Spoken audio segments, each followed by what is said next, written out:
Hebrews chapter 1. It begins kind of like the beginning of the Star Wars music. Dun, da-da-dum. You know, the whole chapter is a celebration of the fact that Christ is greater than the angels. I think of the beginning of Hebrews a little bit like you've come into a movie or into a play in the middle of the storyline. And the point at which Hebrews begins is the point at which Christ has come to earth. He became lower than the angels for a little while. He lived on earth. He tasted death. He rose from the dead. He ascended into heaven. And the center point of Hebrews 1 is He is seated at the right hand of God the Father Almighty, on the right hand of majesty in the heavens. And that's where we join Hebrews in progress with Christ seated at the right hand of God. He is enthroned. He is sat down. Of course, He was always the heir to the throne. But after His resurrection, He ascends to heaven. He sits at God's right hand and He takes office. He takes the office of king, king over everything, king of the cosmos. And that's exactly where Hebrews 1 begins. Hebrews 1 through 4 has some of the most exalted, most beautiful prose of the Greek of anywhere in the Bible, I would say, or anywhere in the New Testament. It's beautiful Greek. God, who in many and various ways spoke formally to the fathers through the prophets, in these last days. We're in the last days. This is the end. God is fixing everything. With Jesus, the last days began. In these last days, God has spoken to us through a Son. He spoke to us many different ways in the Old Testament, in the Old Time, in the Old Times, in the Old Covenant. But in these last days, He has spoken to us in a singular way, in one way, and that is through Jesus Christ.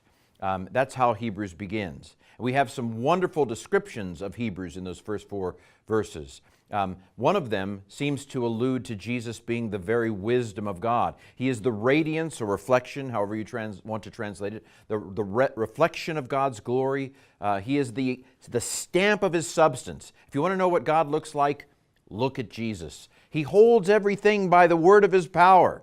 And He, after He'd made a cleansing for sins, something that Hebrews is very interested in, He sat at the right hand of majesty in the heavens, having become as much greater than the angels as the name that He has inherited. Now some think the name might be this or that. I understand those who think that the name might be Yahweh. However, I think the next verse probably tips the scales toward the name being Son. Jesus is given the name Son of God. What does that mean? Well, in the Old Testament, the phrase Son of God is sometimes related to the kings of Judah and so forth. And so the king is God's representative. He is God's son on earth. He is the one who reflects God's rule on earth as it is in heaven. And so I believe what Hebrews is implying here is that when Jesus sat at the right hand of God, He takes office. He was always the heir apparent, but now He is taking office as the King of all things. And thus He gets the name Son of God. He takes that office. Not that He wasn't Son before. Of course, we know as Christians that Jesus was eternally begotten of the Father. That's something we believe as Christians. In the fullness of God's revelation, we know that. I think that Hebrews is focusing on Jesus at the moment of His enthronement and celebrating that great moment when Jesus took office as king.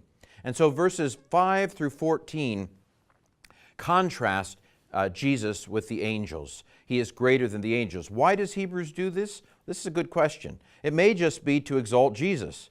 There may be something else going on. It's hard for us to know, what was going on that gave rise to every detail of every part of Hebrews or any letter for that matter.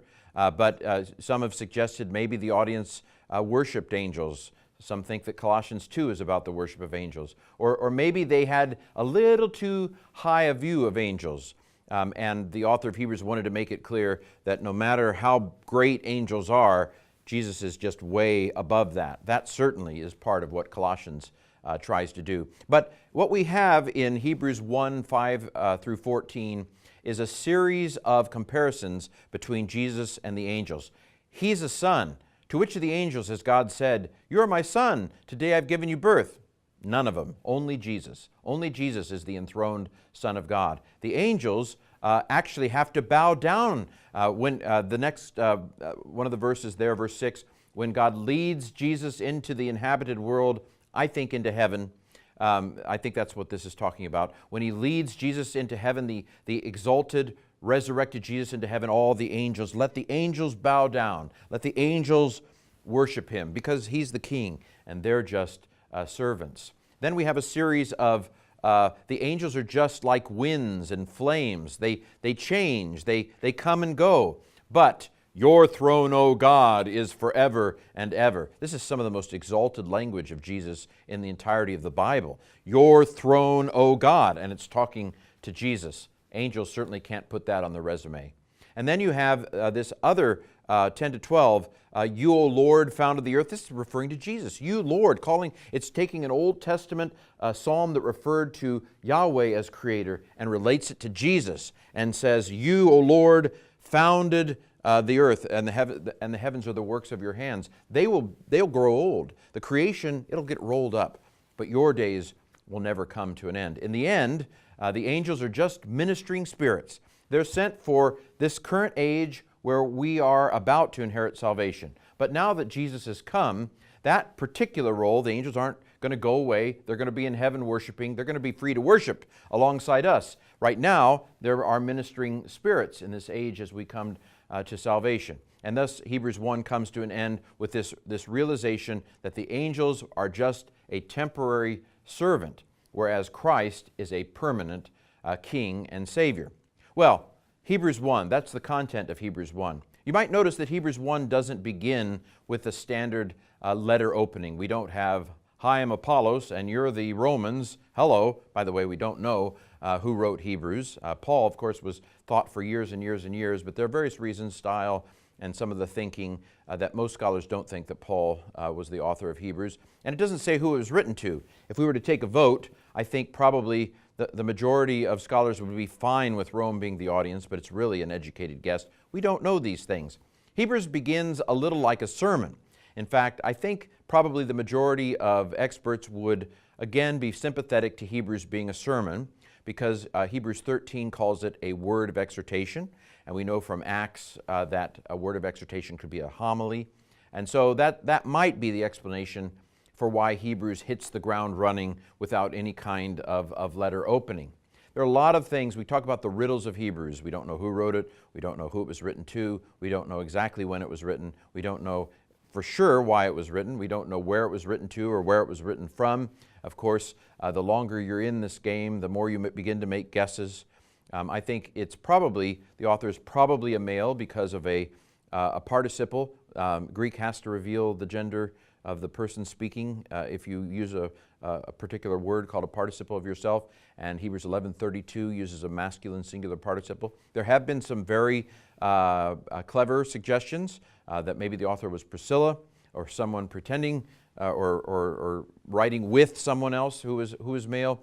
I'm not against those theories, although I think it's more likely the author's a male, probably a Jewish male, probably a very educated Greek-speaking Jewish male. Where's this author writing to? Again, I'm sympathetic to Rome because of some verses in chapter 13 that says, those who are from Italy greet you. But we really don't know for sure. But we will, as we continue to go into these videos, we will explore some of the hints that Hebrews gives here and there that might give us a little bit more of a sense of who exactly this book was for. But the bottom line is, Hebrews 1 is a celebration of the enthroned Jesus at the right hand of God now, and he shall reign forever and ever and ever.